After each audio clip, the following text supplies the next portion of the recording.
I saved for months to buy my stepson a car for graduation. When I handed him the keys, he threw them back and said, "I'm not driving this loser wagon, sell it and buy yourself a life."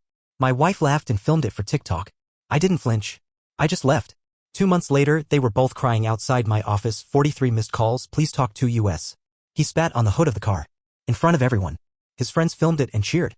My wife laughed harder than any of them. That's the first image I still can't scrub out of my head. But I'm getting ahead of myself. Let's rewind. I'm not a flashy guy. Never have been. I grew up with a busted transmission in the family car and parents who worked 3 jobs between them. I know what it's like to walk miles in the snow for a shift that barely covers groceries. So when I married Lena 4 years ago, her second marriage, her son Ryan already 17, I knew fitting in with her polished, Instagram-perfect family wasn't going to be easy. But I tried. God, did I try. Ryan never liked me. Not from day one. I wasn't cool, I didn't wear designer watches or take him on ski trips like his real dad used to. His mom didn't exactly help. Whenever he sneered at me, called me budget Brad, she'd just roll her eyes and say, boys will be boys. Still, I wanted to do right by him. Graduation was coming up. I'd been saving for nearly a year, side jobs, skipped vacations, selling off old gear, just to buy him a decent starter car. Nothing fancy, but safe, reliable. I thought maybe, just maybe, he'd see it as a peace offering. I bought a 2014 Honda Accord. Clean, low mileage, immaculate maintenance record. Paid cash. The morning of his graduation party, I polished it till it gleamed. Wrapped the keys in a small box with a bow. Lena knew. She seemed excited. Or so I thought. The party was at our house, dozens of people, half of them Ryan's friends, half Lena's influencer acquaintances filming everything for their stories. When it was time for gifts, I handed him the box. He opened it. Blinked. Then his face twisted. He held up the keys and shouted. "You bought me this? Are you kidding? AF*ING loser wagon." Dead silence. Then someone laughed. It was Lena. Phone out, filming, giggling. Ryan threw the keys at my chest, hard. They bounced off and hit the floor. "Sell it and buy yourself a life, Brad." The room erupted. His friends cackled. Phones aimed. Someone chanted, "Loser wagon. Loser wagon." I didn't flinch. Didn't say a word. I picked up the keys. Pocketed them. Walked out the front door. Didn't stop walking. I checked into a cheap motel that night. Didn't answer Lena's texts. Didn't go home. Next morning? My phone had blown up, 43 missed calls, 78 texts. Not from Ryan. Not really from Lena either. From her sister. From her mother. From her friends. See, the video went viral. Lena posted it to TikTok with the caption, "When your broke husband thinks buying a used car is a flex face with tears of joy skull." It hit 1 million views in 12 hours. The comments? Divorce him already. LMAO budget Brad strikes again. Deadbeat stepdad energy. I went silent. Froze our joint account. Moved my paycheck to a private one. Got a lawyer. Didn't go home. Didn't speak. And that silence? It drove them insane. 2 months passed. I heard through mutual friends that Lena's influencer deals were drying up. Brands didn't like the optics. Turns out publicly humiliating your husband over a graduation gift isn't on brand. Ryan? The video backfired. Colleges pulled offers. His private school got complaints. Sponsors for his YouTube gaming channel bailed. The phrase loser wagon became a meme attached to his name. I ignored it all. Until 2 weeks ago. I was at my office. Private building. Keycard access. Security buzzed me, said there were 2 people outside crying, begging to see me. It was Lena and Ryan. Ryan looked like hell, sunken eyes, hair a mess, thin. Lena looked older, brittle, no makeup. 43 missed calls on my phone that day. All from her. The last message? "Please talk to US. Please." I didn't open the door. My lawyer served Lena with divorce papers last week. The car? Still mine. Sold it. Donated the money. Ryan's video reputation? Shot. He posted an apology video, comments disabled. I never answered their calls. I never will. Because here's the thing. Sometimes silence isn't cold. It's survival. And some bridges? You don't rebuild them. You light them. And walk away. Edit 1. For everyone asking, yes, I screenshotted the TikTok before she deleted it. My lawyer has it. So does hers. Edit 2. No, I don't feel bad for Ryan. Actions have consequences. He's 18 now. Old enough to learn. Edit 3. Yes, my boss knows. I came clean day 1. His words? Good for you. Stay strong. Update 1. I wasn't going to post again. Thought maybe walking away was enough. But no. They dragged me back in. The day after they showed up crying at my office, I started getting texts from unknown numbers. First one, "He's your son. You owe him this." Then, "You ruined his future. Fix it." Then, "Real men don't abandon family." At first, I thought they were burner accounts. Trolls. Maybe friends of Ryan's trying to stir the pot. But then I noticed something in one of the screenshots my lawyer sent me. One number matched a contact Lena used to message her mother. Yep, her own mother was texting me from a burner phone. That's when I realized they weren't just desperate. They were plotting. I started digging. Quietly, carefully, pulled bank records from the joint account before I froze it. Found $9,200 missing over the last 6 months, withdrawn in small chunks, disguised as grocery or school supplies. Where'd it go? Crypto wallets. Guess whose name was attached? Ryan's. Turns out, our golden boy influencer had been trying to flip crypto behind my back. Badly. Lena covered for him. Lied. Funneled money. Used my savings, money I'd earmarked for our mortgage, for his car, for our emergency fund, and threw it into some rug pull coin because Ryan saw a guaranteed method on Discord. By the time I left, they were already circling the drain. But here's where it gets worse. Much worse. A week after the office incident, I get a call. Blocked number. Against my better judgment, I answered. It was Ryan. Sobbing. Rambling. Saying he was scared. That guys were after him. That he owed people money and didn't know what to do. He begged me to meet. I recorded the whole thing. Sent it to my lawyer. Turns out Ryan hadn't just lost money on crypto. He'd borrowed $15,000 from shady people. Real ones. Not teenagers on Discord. Lena knew. She begged to help him. Claimed he was just a kid. He didn't understand. He needs his father. Father. First time she ever used that word about me. Cute. I didn't respond, but I kept watching. A week later, new TikTok. Not from Lena. Not from Ryan. From a local mom blogger. Title: Stepdad abandons teen after ruining graduation. Local family speaks out. Guess who was in the video? Lena. Ryan. Her mom. Tearfully talking about how I humiliated them, how I stormed out, how I froze their bank account, and left them destitute. Zero mention of the viral TikTok. Zero mention of the car. Zero mention of the missing money. Narrative: I was the villain. The video hit 500K views in 2 days. Comments full of deadbeat husband. Hope he rots. Poor Ryan. But guess who else saw it? My HR department. I got called in. Private meeting. Manager looked uncomfortable.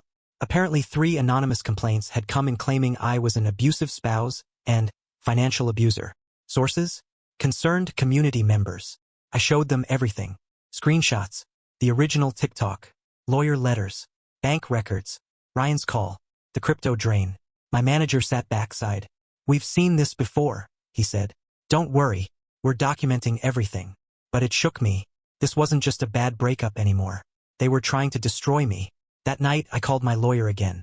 We filed for full separation of finances, restraining order, defamation notice to Lena and the blogger, notice to TikTok for copyright strike. The video used my image without consent. Then, the first real bomb dropped. An old coworker DM'd me. Hey, thought you should see this. Check FB. Lena's mother, good old concerned grandma, had made a GoFundMe. Title: Help Ryan rebuild after stepfather's abuse. Goal: $25,000.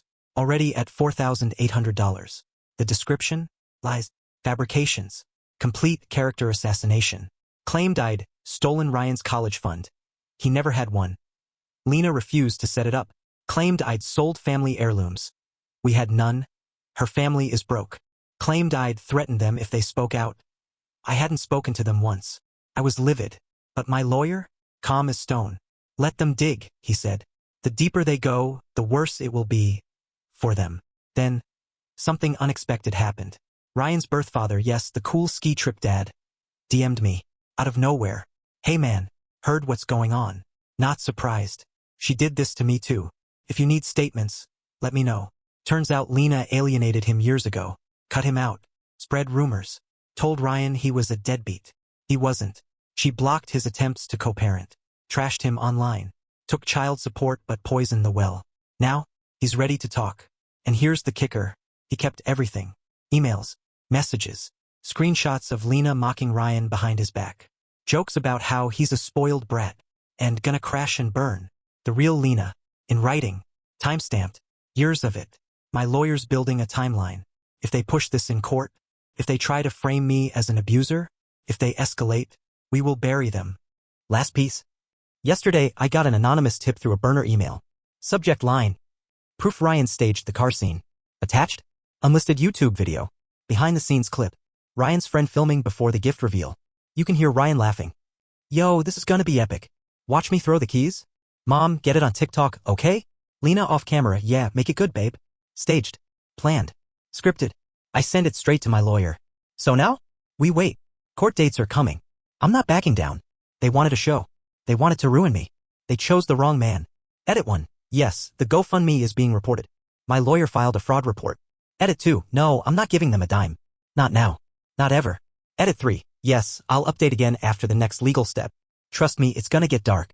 Update 2. I warned you it would get worse. You're not ready. First, a timeline checkpoint. White heavy checkmark I walked out after the car incident. White heavy checkmark they posted the TikTok. White heavy checkmark I froze finances. White heavy checkmark Lena's camp launched the smear campaign. White heavy checkmark I prepped legal moves. White heavy checkmark we found proof the car scene was staged. White heavy checkmark Ryan's bio dad entered the chat with receipts. White heavy checkmark GoFundMe fraud was reported. That's where we left off. Now here's where it goes nuclear. 1. The anonymous envelope. Last Tuesday I came home from work. New building. Secured mail. Except, one envelope was hand-delivered. No stamp. No return address. Just Brad written on it. Inside? Photos. Printed. Glossy. Fresh. Me walking out of my old house after the car incident. Me entering my office building. Me at the grocery store. Stock photos. Clearly recent. Clearly deliberate. And on the back of one? Your silence is dangerous. Written in black Sharpie. That night, I barely slept.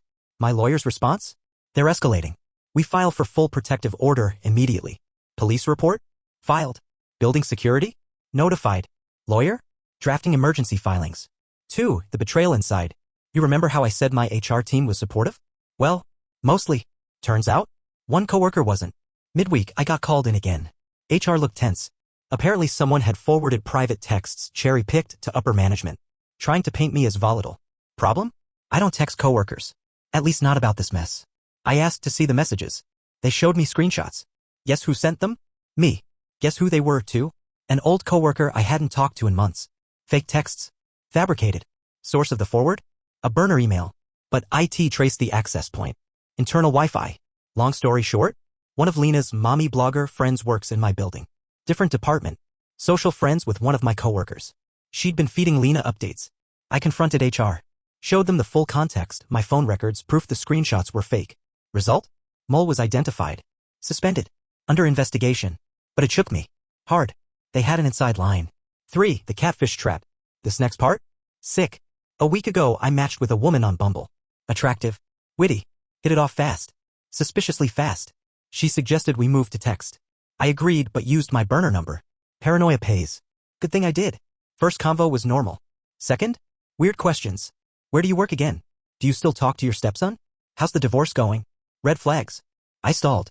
Next day I ran her profile pic through reverse image search. Stock photo. Not a real person. Bait. Trap. Send it straight to my lawyer. He smiled. They're getting sloppy. 4. The bombshell from Biodad. Ready for the biggest one? Ryan's real father, let's call him Mark, came through. He dumped an entire folder of evidence. Included? Emails of Lena coaching Ryan to milk the stepdad. Screenshots of Lena calling Ryan a spoiled little sh*t. Jokes about how if Brad leaves, we'll just cry poor and go viral. Audio clips of Lena bragging about owning the narrative. Proof that the GoFundMe was pre-planned before I walked out. Even DMs from Lena's mom saying, we'll make him pay one way or another. It was a conspiracy. A full-blown setup. Mark also gave us something else. A signed affidavit. Stating he'd been denied contact with Ryan. He'd paid child support faithfully. He'd been lied about. Lena had a pattern of alienating and weaponizing. My lawyer lit up. This isn't a divorce case anymore, he said. It's civil fraud, reputational attack, possibly extortion. 5. The social media implosion. And then, boom. The unlisted behind-the-scenes video? It leaked. Not by me. Anonymous Reddit account posted it. It spread like wildfire. TikTok, Twitter, Instagram. Yeah? Comment sections are turning. Public opinion is shifting. Ryan's apology video? Pulled. GoFundMe? Frozen. Under investigation. Lena's latest posts? Ratio to hell. Thousands of comments. You planned this. Hashtag loserwagonlies. Apologize to Brad. She started deleting comments.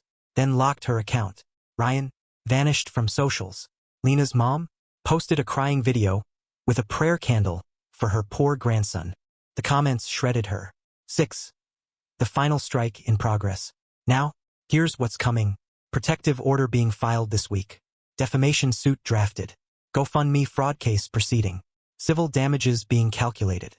Full custody and visitation rights motion being prepared for Mark. And one last thing. I'm subpoenaing the original raw footage of the car scene. Why? Because we know multiple cameras filmed it. And the unedited audio? Likely to be even worse. 7. My state of mind. I won't lie. This is exhausting. Emotionally brutal. Mentally draining. I miss peace. I miss my old life before this circus. But now, it's war. And I'm in it. They thought they'd break me. They thought I'd fold. They have no idea. Silence isn't surrender. It's strategy. And now, their empire of lies is crumbling. One brick at a time. Edit 1. Yes, my lawyer is a shark. Top rated in the state. Edit 2. No. I haven't responded to Lena or Ryan. Zero contact. Only through legal channels. Edit 3. HR cleared me. Official letter on file. My job is safe for now. Update 3. We left off. White heavy checkmark protective order incoming. White heavy checkmark GoFundMe frozen. White heavy checkmark socials imploding. White heavy checkmark bio dad entering the fight. White heavy checkmark inside mole outed. White heavy checkmark behind the scenes clip leaked. White heavy checkmark full civil suit prepared. But then, they panicked. 1. The hacked night. 2 weeks ago, 2:17 a.m. I woke up to my phone buzzing nonstop. Dozens of texts. Co-workers. Friends. Even my boss. Hey man, you okay? What the hell is this? Did you mean to post that? I bolted upright. Checked my accounts. My Facebook? Hacked. My Instagram? Compromised. My LinkedIn? Vandalized. They'd posted doctored screenshots and fake DMs. Trying to prove I was an abuser, a cheater, a fraudster. The captions? I'm not the man you think I am. I destroyed my family. She was right about me. All fake. I immediately called my lawyer. Immediately called IT at work. Immediately called the cops. Cyber unit got involved. Source? VPN traced to Lena's mom's house. Amateur hour. They tried to frame me. Again.